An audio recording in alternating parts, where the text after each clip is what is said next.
स्वागत है आप सभी का एक बार फिर से हमारे YouTube चैनल RN क्लासेस में। मैं आज आप लोगों के सामने बात करूंगा कि RRB NTPC के लिए जो आप लोग तैयारी कर रहे हैं उसमें प्रीवियस ईयर के जो क्वेश्चंस हैं उसको किस तरीके से लगाएं और उसका विश्लेषण करते समय किन किन बातों का ध्यान रखें। सबसे पहले मैं आपको बता दूं कि सभी लोग RRB NTPC के फॉर्म डाल चुके होंगे, अब करेक्शन भी कर लिए होंगे और अब तैयारी शुरू करने का समय आ चुका है। तैयारी तो आप लोग कर ही रहे हैं। तैयारी के साथ साथ मॉक टेस्ट और प्रीवियस ईयर सीरीज इन दोनों पे विशेष ध्यान दीजिएगा।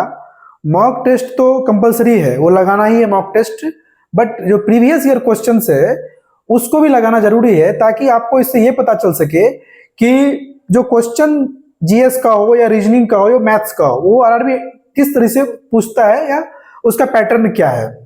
अगर मैं बात करूं, पहले जीएस पोर्शन की बात करता हूं। मैं अपने चैनल पे लगभग 13-14 प्रीवियस ईयर क्वेश्चंस का एनालिसिस किया हूं।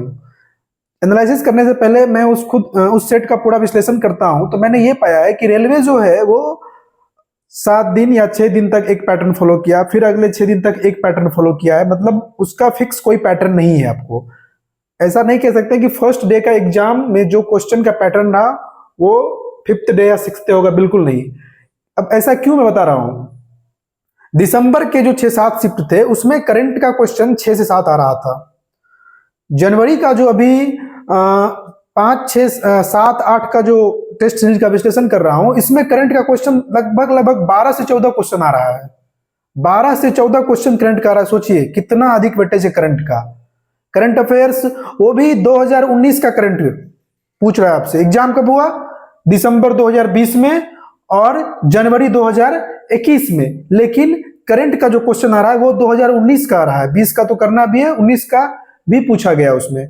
और जो कुछ योजनाएं हैं, इंपोर्टेंट योजना है 2014, 15, 16 जो मोदी गवर्नमेंट की योजना है वो तो पूछ ही रहा है भाई। तो करंट अफेयर्स की जो तैयारी करनी है मैं उसके लिए आपको बता दूं, करंट अफेयर्स पे पूरा फोकस कीजिए। बेझिझक जो भी जहां से मिल रहा है या किसी चैनल को फॉलो कर रहे हो या कोई बुक वगैरह फॉलो कर रहे हो, पूरी तरीके से उसको पढ़िए। अभी 2000 मान लेते हैं कि 2024-25 में एग्जाम होगा, मार्च अप्रैल में। 24 पूरा, 23 पूरा एकदम कंठस्थ हो जाइए करंट अफेयर्स के लिए। दूसरी बात, पीवाई क्यू सीरीज से और क्या सीखना है। जो जीएस पोर्शन है जैसे कि हिस्ट्री हो गया, ज्योग्राफी हो गया, पॉलिटी हो गया और इकोनॉमिक्स हो गया या साइंस पोर्शन हो गया, इसके लिए आप जब लगाइएगा सेट तो उसमें देखिएगा कि जो इजी क्वेश्चन होगा बहुत ही बेसिक सा पूछता है, लेकिन कुछ कुछ क्वेश्चन थोड़ा सा अच्छा पूछ रहा है। तो आपको उस अकॉर्डिंग पढ़ना है। ऐसा नहीं कि आप जिस टॉपिक को पढ़ रहे हो उसको बस रट लिए। जैसे कि मान लो कि मॉडर्न हिस्ट्री पढ़ रहे हो, ना, थोड़ा सा मॉडर्न हिस्ट्री को अच्छे से पढ़ना है। फैक्ट सिर्फ याद करके एग्जाम में नहीं जाना है, क्योंकि फैक्ट याद करने से काम नहीं हो चलने वाला है। लगभग अगर मैं इन सब्जेक्ट की बात करूं तो 5 से 6 क्वेश्चन ऐसे पूछ रहे हैं जो फैक्चुअल नहीं है। थोड़ा सा उसमें आपको डीप होना पड़ेगा, तो इसीलिए थोड़ा सा डीप भी पढ़िए, फैक्ट भी याद रखिए और थोड़ा सा डीपली भी उन चीजों को पढ़िए। जीएस के लिए प्रीवियस ईयर सीरीज से कुछ भी सीखने की आवश्यकता हो, सबसे पहले आप प्रीवियस ईयर क्वेश्चन टेस्ट लगाइए। उसके बाद विश्लेषण में ये मत देखिए कि क्वेश्चन क्या पूछ रहा है, ये देखिए कि क्वेश्चन का प्रारूप कैसा है, कहां से क्वेश्चन उठाया जा रहा है, उसको देखिए, ये ज्यादा इंपॉर्टेंट है। उसके बाद देखिए कि आप हर शिफ्ट में कंप्यूटर का 2 से 3 क्वेश्चन है। कंप्यूटर पोर्शन को तो आप तैयार कर ही लीजिए, क्योंकि हर एग्जाम में कंप्यूटर से क्वेश्चन रहता है, और अच्छे से तैयारी कर लीजिए कंप्यूटर के लिए। कोई बेसिक सा कोर्स वगैरह या बुक से आपको 3 नंबर हार्डली वो देके चला जाएगा। स्टैटिक जीके 7 से 8 number minimum, 7 to 8 question minimum पूछा गया था लास्ट ईयर। अब देख लो, current affairs, static GK, computer section, ये तीनों मिलके मिनिमम वेटेज में बात कर रहा हूं 17 क्वेश्चन रखेगा, मैक्सिमम 20 क्वेश्चन रखेगा। बाकी जो 20 है उसमें आपका जो है so history, geography, polity, economics और साइंस का जो क्वेश्चन का लेवल था बहुत ज्यादा हार्ड नहीं था, इसलिए साइंस को लेकर ज्यादा पैनिक नहीं होना है। हाँ, जो candidate ALP, technician, group D वगैरह की तैयारी करे उनका साइंस स्ट्रांग होना चाहिए। बाकी आरआरबी एनटीपीसी के लिए साइंस को लेकर ज्यादा पैनिक नहीं होना है। दूसरी बात, ये तो हुआ जीएस, प्रीवियस ईयर से जीएस को कैसे देखें, कैसे उसका विश्लेषण करें। दूसरी बात मैथ्स। देखिए, जब भी आप प्रीवियस ईयर सेट लगाइएगा और मॉक टेस्ट लगाइएगा, दोनों में क्या होता है कि मॉक टेस्ट लगाओगे ना तो मैथ का क्या है कि क्वेश्चन जो रहेगा अलग अलग थोड़ा सा वास्ट रहेगा, लेकिन जब आप प्रीवियस ईयर क्वेश्चन लगाओगे 35 जो भी मैथ्स क्वेश्चन का वेटेज कितना 30 मान लो, 30 जो वेटेज उसमें आप ना 27 28 कर लोगे। उसके लिए है जो एवरेज से थोड़ा सा अच्छा है या फिर जो मैथ्स एक बार पूरा कर लिया। 2-3 क्वेश्चन नो डाउट ऐसा पूछेगा जो नहीं बनेगा, भले ही आपका वो टॉपिक पूरा क्लियर हो लेकिन वो नहीं बनेगा, नो प्रॉब्लम। उसमें आपको ये देखना है कि देखिएगा कि जो प्रीवियस ईयर मैथ्स का क्वेश्चन पूछा गया है ना, लेवल कुछ नहीं है भाई साहब, कुछ भी लेवल नहीं है उसका। बस क्वेश्चन को क्या किया, घुमाया गया है, थोड़ा सा इधर घुमा दिया, थोड़ा सा उधर घुमा दिया, लेवल ना के बराबर है। तो मैथ्स का जो प्रिपरेशन करना है आप लोगों को, ध्यान रखिएगा, कंसेप्ट क्लियर करना है, बेसिक क्वेश्चन पे पूरी तरह से फोकस करना है। बेसिक आपका पूरा का पूरा क्लियर होना चाहिए मैथमेटिकली। और जो कुछ टॉपिक्स हैं जिनको स्टूडेंट इग्नोर करके चलते हैं, जैसे कि मीन मीडियन मोड, इसको पढ़ लीजिएगा, 2 क्वेश्चन इससे आ जाता है मीन मीडियन मोड से। प्रोबेबिलिटी पढ़ लीजिएगा, ट्रिगोनोमेट्री थोड़ा सा अपर लेवल का, एडवांस लेवल का पढ़ लीजिएगा। ज्योमेट्री बेसिक से काम चल जाएगा, लेकिन ट्रिगोनोमेट्री थोड़ा सा अपर लेवल का पढ़ लीजिएगा।